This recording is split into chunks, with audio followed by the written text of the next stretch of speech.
नमस्कार दोस्त, स्वागत करते हैं आपके अपने यूट्यूब चैनल शिक्षा साथी में। दोस्त, आज हम लोग 10th क्लास का जो विज्ञान का सेकेंड पाली का पेपर हुआ है उसका ऑब्जेक्टिव सॉल्यूशन देखने वाले हैं। आप एक एक क्वेश्चन को मिलाइएगा और चेक कर लीजिएगा आपका कितना ऑब्जेक्टिव सही और कितना गलत है। देखिए दोस्त, पहला क्वेश्चन आपके एग्जाम में आया था, विरंजक चूर्ण का रासायनिक सूत्र क्या है।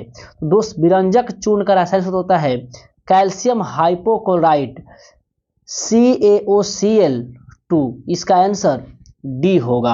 अगर आपने आंसर डी लगाया है तो आप सही लगाए हुए हैं। अम्लराज HCl और HNO3 हाइड्रोक्लोरिक अम्ल और नाइट्रिक अम्ल का अनुपात कितना होता है। तो दोस्त, हाइड्रोक्लोरिक अम्ल और नाइट्रिक अम्ल मिलाकर के अम्लराज बनता है, जिसमें हाइड्रोक्लोरिक अम्ल 3 अनुपात और नाइट्रिक अम्ल का 1 अनुपात होता है। इसका आंसर होगा डी। अगर आपने आंसर डी मारा है तो आपका सही है। जो बच्चे आंसर सी मारे हैं उनका गलत है दोस्त, यहीं पे कंफ्यूजन पैदा करता है। नेक्स्ट अगला है PbOH किस प्रकार का लवण है। तो इसका आंसर होगा क्षारीय लवण है।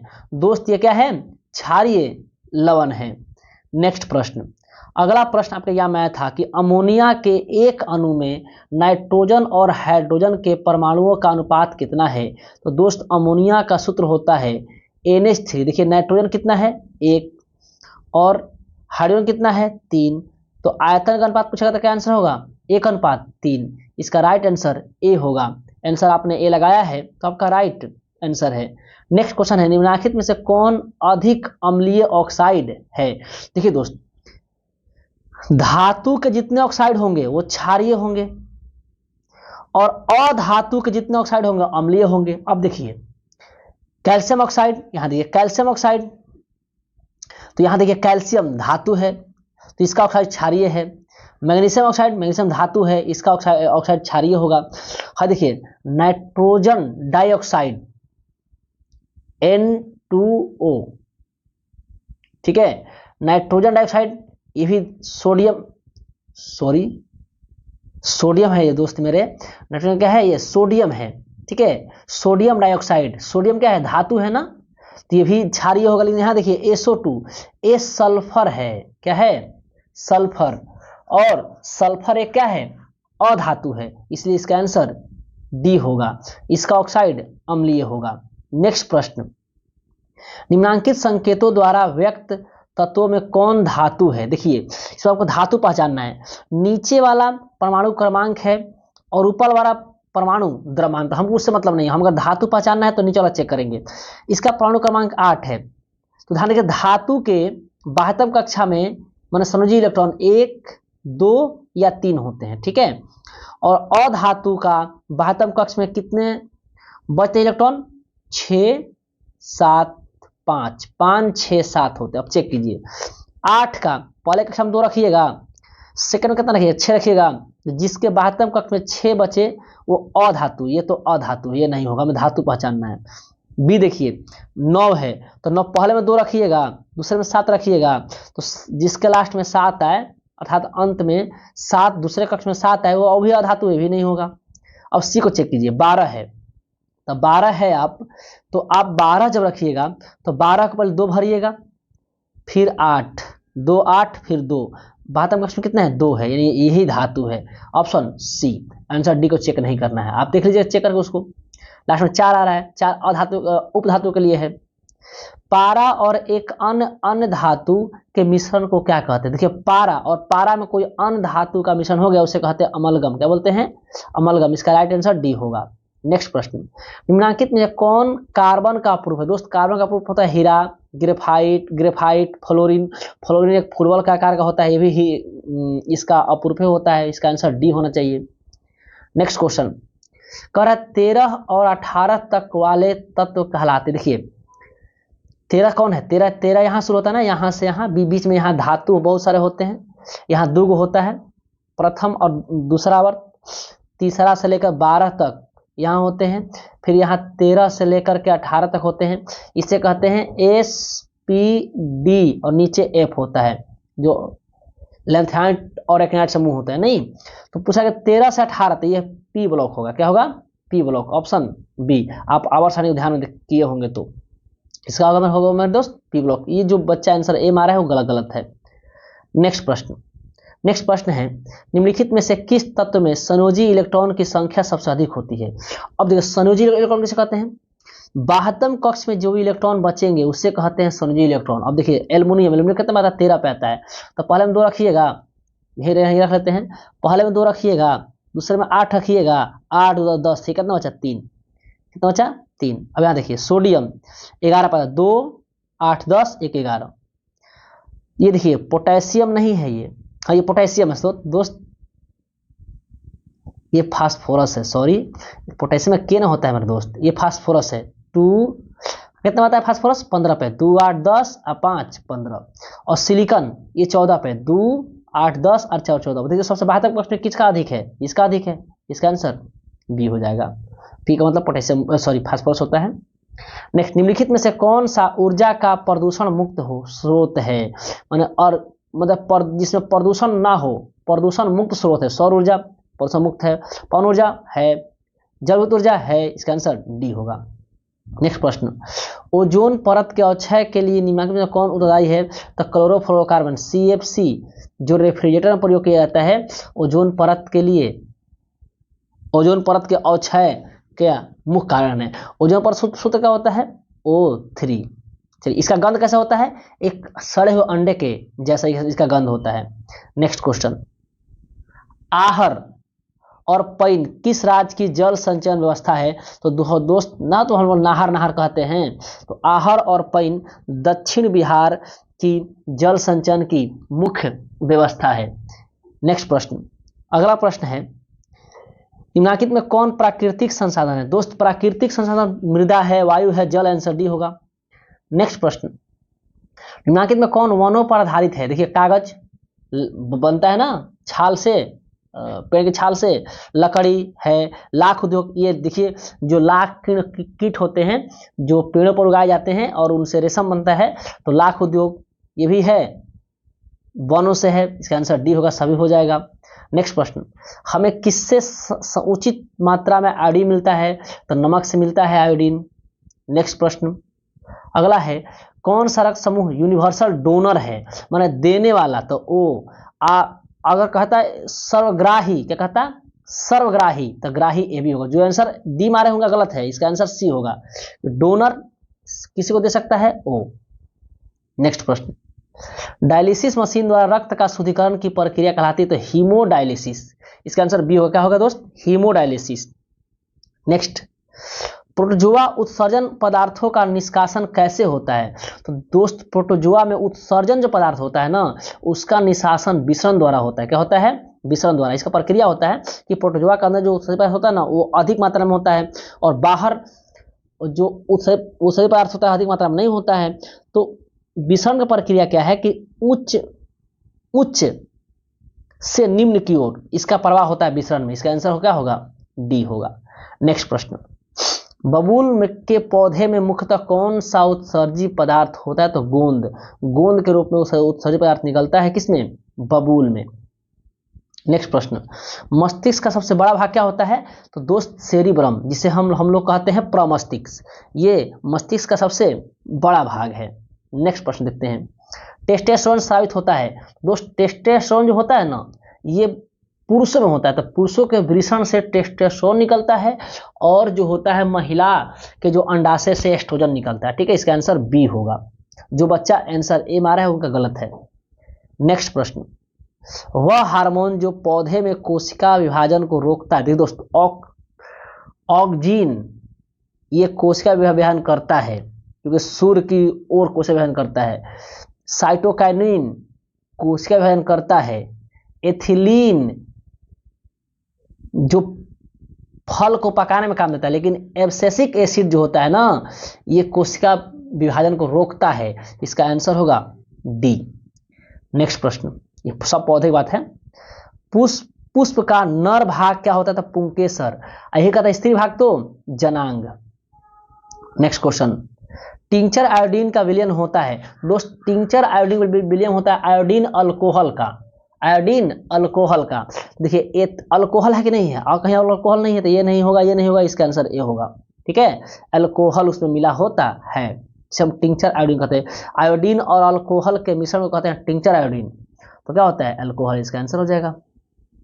नेक्स्ट क्वेश्चन कह रहा है कि इसका आईपीए नाम क्या हो। देखिए दोस्त, 1 कार्बन 2 कार्बन 3 कार्बन, 3 कार्बन तो प्रोपेन होगा।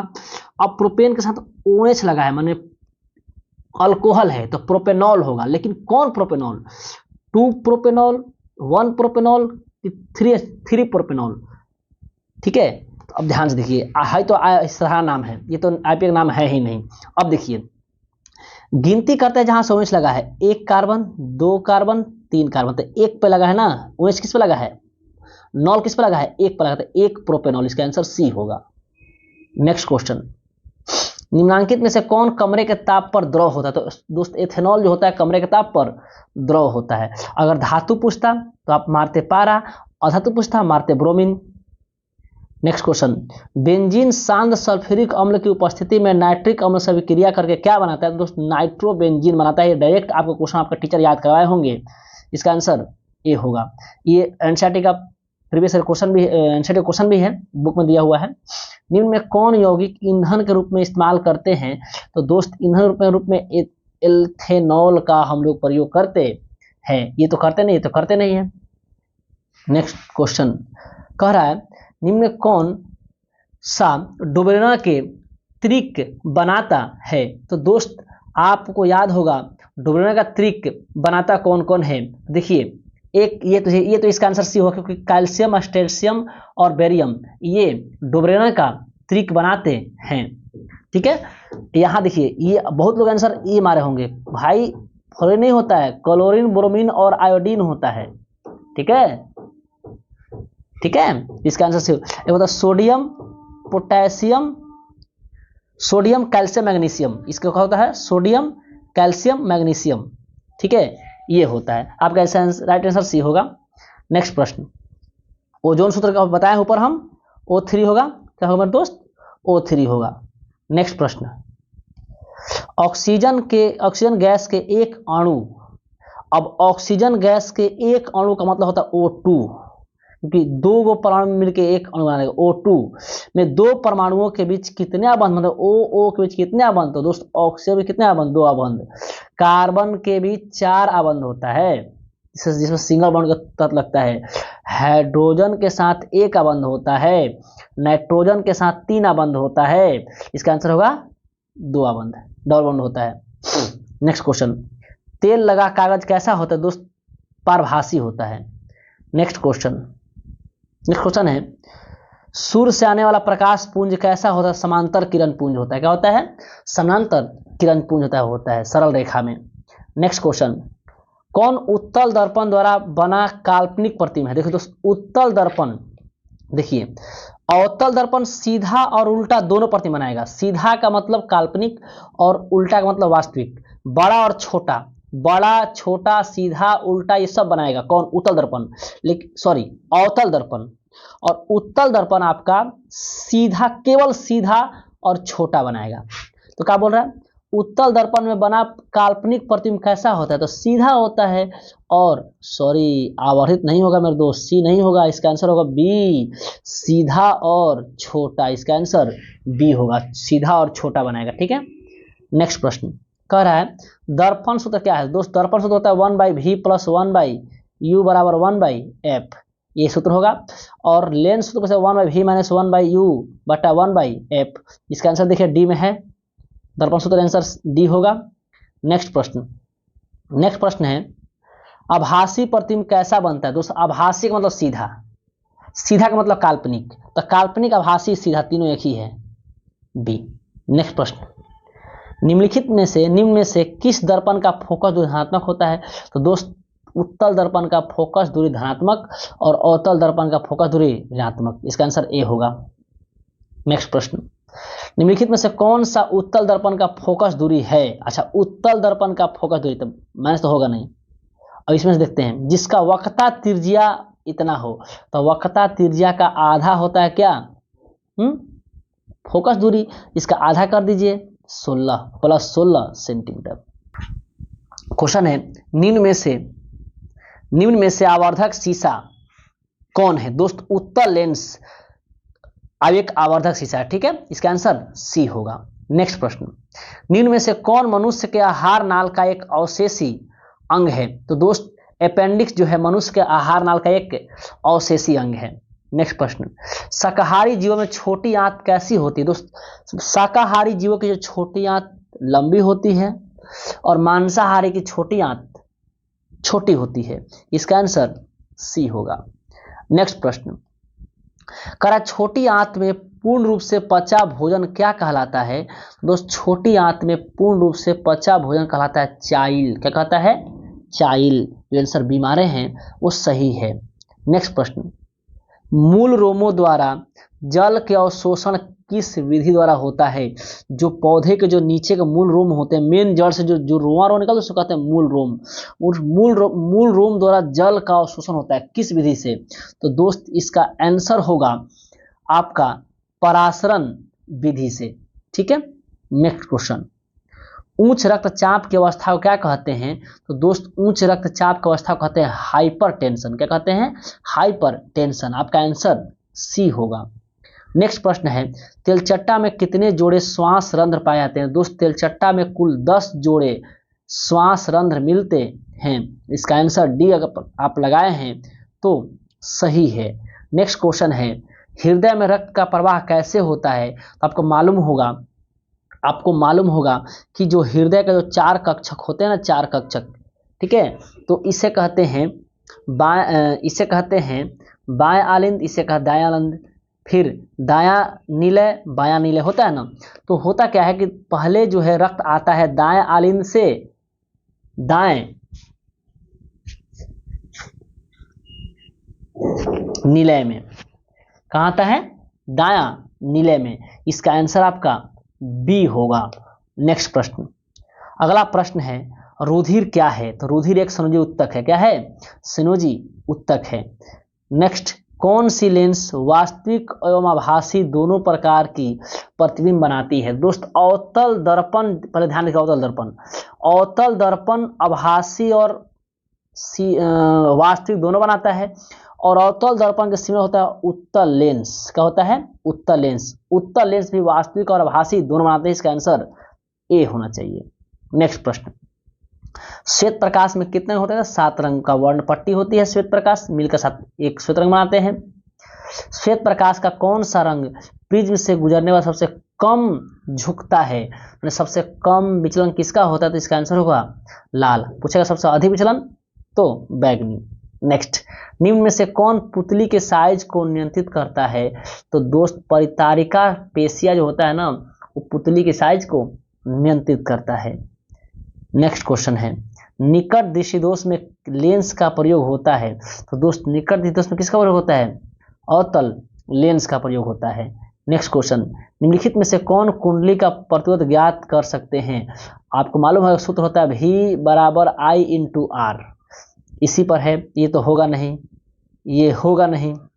ये देखिए, जब ये I इधर जाएगा तो क्या हो जाएगा? V बराबर I into R। Option B सही है। नेक्स्ट प्रश्न, प्रतिरोध का सही मात्रा क्या होता है? दोस्त ओम होता है। नेक्स्ट क्वेश्चन कह रहा है, निम्न से कौन विद्युत ऊर्जा का व्यवहारिक मात्रक है? दोस्त हम लोग जो घर में जो यूज करते हैं ना विद्युत ऊर्जा, उसे किलोवाट घंटा में मापते हैं, ठीक है। इसका व्यवहारिक मात्रा क्या है? किलोवाट, वाट घंटा, जिसे हम लोग किलोवाट घंटा में घर के बिजली मापते हैं। नेक्स्ट क्वेश्चन है, निम्न में से कौन सा जीवाश्म ईंधन में ऊर्जा का प्राथमिक स्रोत है? तो दोस्त जीवाश्म ईंधन में ऊर्जा का प्राथमिक स्रोत क्या है? सूर्य है। नेक्स्ट क्वेश्चन है, निम्नलिखित में से किस रूप में महासागर की ऊर्जा उपलब्ध होती है? दोस्त ज्वारीय ऊर्जा, तरंग ऊर्जा, सागरीय ताप ऊर्जा, तीनों होती है। पूछे आप आंसर मारे होंगे, ये नहीं, तीनों होती है। क्यों? ज्वारीय ऊर्जा, ज्वार भट्टा आएगा तो ऊर्जा। तरंग ऊर्जा, जब पानी की में तरंगे लहरें उठेंगी वो ऊर्जा। सागरीय ऊर्जा, मान लें कि ये तालाब है, देखिए ये तालाब है, तो सूर्य का प्रकाश यहाँ से आता है तो ऊपर का पानी गर्म हो जाता है, इसे कहते हैं सागरीय तापीय ऊर्जा। इसका आंसर डी हो जाएगा। नेक्स्ट प्रश्न है, तारापुर नाभिक संयंत्र कहाँ है? तो आपका महाराष्ट्र में है। ठीक है, नेक्स्ट प्रश्न है, किसी अभिक्रिया में भाग लेने वाले पदार्थ को क्या कहते हैं दोस्त? किसी अभिक्रिया में किसी अभिक्रिया में भाग लेने वाले पदार्थ को कहते हैं अभिकारक। अच्छा, उससे बने को क्या कहते हैं? तो उत्पाद का जो बन के निकलता है ना, जैसे मान लो कि C+O2 बनेगा CO2, तो ये तो अभिकारक हुआ, लेकिन ये उत्पाद हुआ। इसका आंसर होगा बी। नेक्स्ट प्रश्न है, वह अभिक्रिया जिसमें उत्पाद के बनने के साथ साथ ऊष्मा रिलीज होती है, जिसमें ऊष्मा रिलीज होगी तो ऊष्माक्षेपी। ठीक है, नेक्स्ट प्रश्न है, उपचयन वह अभिक्रिया है जिसमें हाइड्रोजन का ह्रास होता है, सही बात है। ऑक्सीजन जुड़ता है, सही बात है। और इलेक्ट्रॉन की हानि होती है, भी सही बात है। इसका आंसर डी हो जाएगा। नेक्स्ट प्रश्न है, कौन संश्लेषित सूचक है? तो दो संश्लेषित सूचक है मेथिल ऑरेंज। क्या है? मेथिल ऑरेंज क्या है? एक संश्लेषित सूचक है, जो आंसर हमारा सी उनका राइट आंसर है। अगला प्रश्न है, कौन सा पदार्थ जलीय विलयन में लाल लिटमस को नीला कर देता है? तो दोस्त, लाल को नीला करता है क्षार और नीला को लाल करता है अम्ल। तो लाल से नीला है ना, इसका आंसर होगा क्षार। देखिए हम लोग एक और नीला का आप ध्यान रखिएगा, और नीला माने अम्ल, नीला को लाल, बस यही को वर्ड याद रखना है आपको। और नीला जिंदगी भर नहीं भूलिएगा, अम्ल नीला को लाल, तो क्षार लाल को नीला, वही पूछा है, लाल से नीला क्षार हो जाएगा। नेक्स्ट प्रश्न, हार्मोन जो किशोरों में यौन अवस्था के लक्षणों को नियंत्रित करता है क्या कहलाता है? दोस्त, इसका राइट आंसर होगा टेस्टोस्टेरोन। ये यौन अवस्था के लक्षणों को नियंत्रित करता है कौन? टेस्टोस्टेरोन। नेक्स्ट क्वेश्चन है, सुरक्षित गर्भपात भ्रूण की किस अवस्था में होता है? तो दोस्त, अंग निर्माण, जब भ्रूण का 3 माह हो जाता है और अंग का निर्माण होता है, तब वो सुरक्षित गर्भपात भ्रूण की अवस्था में आ जाता है। इसका आंसर बी होगा। नेक्स्ट क्वेश्चन है, निम्न में से कृत्रिम पारिस्थितिकी तंत्र कौन है? जो वैसा पारिस्थितिकी तंत्र जो कृत्रिम है, मानव द्वारा बनाया गया है, तो पार्क बनाया गया, फुलवारी बनाया गया, जल जीवनशाला तालाब वाला बनाया गया। इसका आंसर सी। ये सारे कृत्रिम है, कोई प्राकृतिक नहीं है। नेक्स्ट क्वेश्चन, कौन से पदार्थ का अपघटन पर्यावरण में नहीं हो सकता? तो प्लास्टिक का अपघटन नहीं हो। सूखे पत्ते, मृत जीव, भोजन हो सकता है, ये अपघट मिट्टी में मिलकर सड़गल जा सकते हैं, लेकिन प्लास्टिक सड़गल नहीं सकता है। अगला प्रश्न है, सही आहार श्रृंखला है? देखिए, घास खाएगी हिरन, हिरन खाएगा शेर, यही आपका सही श्रृंखला है, सी। और सब नहीं होगा, आप चेक कर लीजिएगा। नेक्स्ट प्रश्न है, जो पदार्थ जैविक प्रक्रम द्वारा अपघटित होता है वह क्या है? तो जैव निम्नीकरणीय है। जो जैविक प्रक्रम द्वारा घटित हो रहा है वो क्या है? जैव निम्नीकरणीय है। नेक्स्ट क्वेश्चन, कचरे का प्रबंधन निम्नलिखित में से किसके द्वारा हो सकता है? तो शहर से के बाहर जाकर उसे जला दीजिए, प्रबंधन हो जाएगा। कुछ कचरे का पुनः चक्रण कर दीजिए, हो जाएगा। अच्छा, कोई ऐसा कचरा है उसको उसे गड्ढा खोद कर वहां पर डाल दीजिए, ये भी तरीका है। इसका आंसर डी है। नेक्स्ट प्रश्न है, सूर्य की पराबैंगनी किरणों से मनुष्य में कौन सी बीमारी हो सकती है? तो त्वचा कैंसर होता है। नेक्स्ट क्वेश्चन, विद्युत विभव कैसा राशि है? तो विद्युत विभव अदिश राशि। क्या दोस्त? अदिश राशि है। नेक्स्ट क्वेश्चन है, विद्युत मोटर की क्रिया आधारित है।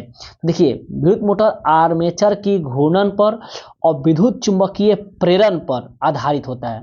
विद्युत धारा का चुंबकीय प्रभाव पर नहीं होता है, ठीक है, विद्युत चुंबकीय प्रेरण पर होता है। इसका आंसर मात्र बी होगा। बहुत लोग आंसर सी मारे होंगे, जिनका गलत हो जाएगा। आर्मेचर घूर्णन पर और विद्युत चुंबकीय प्रेरण पर, ना कि विद्युत धारा चुंबकीय प्रभाव पर, ठीक है। इसका आंसर मात्र बी होगा। देखिए, नेक्स्ट क्वेश्चन है, देखते हैं दोस्त, निम्नलिखित में से किससे प्रेरित धारा को दिशा प्राप्त होती है? तो दोस्त, फ्लेमिंग के दक्षिण हस्त नियम आपको मालूम है कि आप अंगूठे को आप तार दाहिने हाथ में तार को पकड़िएगा तो अंगूठा आपका विद्युत धारा की दिशा बताएगा, और जो मुड़ी हुई उंगलियां होती है वो चुंबकीय क्षेत्र की दिशा बताएगी। इसका आंसर सी होगा, ठीक है। लेंस का नियम तो ऊर्जा बताता है, ये तो हो ही गई। ओम का नियम ताप से हो ही नहीं। वाम हस्त नियम तो तीनों बताता है। इसका आंसर सी होगा। नेक्स्ट क्वेश्चन है, भारत उत्पादित प्रत्यावर्ती विद्युत धारा आवृत्ति है। जो भारत में जो एसी जो विद्युत धारा उत्पन्न होती है वो 50 हर्ट्ज की उत्पन्न होती है। फिर उस फ्रीक्वेंसी कितनी होती है? 50 हर्ट्ज होती है। अमेरिका वगैरह में अलग अलग होता है। नेक्स्ट क्वेश्चन है, लंबाई बढ़ने से तार का प्रतिरोध क्या होगा? तो दोस्त लंबाई जितना दूर तार को ले जाइएगा तो उतना ही प्रतिरोध ज़्यादा होगा, उतना ही। अगर मान लीजिए कि आप यहाँ से लाइन यहाँ ले गए और फिर एक और तार से यहाँ से लाइन यहाँ ले गए, तो दोनों में समान अगर वोल्टेज दिए तो यहाँ वोल्टेज इससे ज़्यादा यहाँ वोल्टेज रहेगा, क्योंकि लंबाई इसकी ज़्यादा है, इसका प्रतिरोध ज़्यादा हो जाएगा। ठीक है, तो लंबाई बढ़ने से प्रतिरोध बढ़ता है। हालांकि सूत्र होता है R बराबर रो इंटू L बटा A। ठीक है, लंबाई बढ़ने से प्रतिरोध क्या होगा? बढ़ेगा।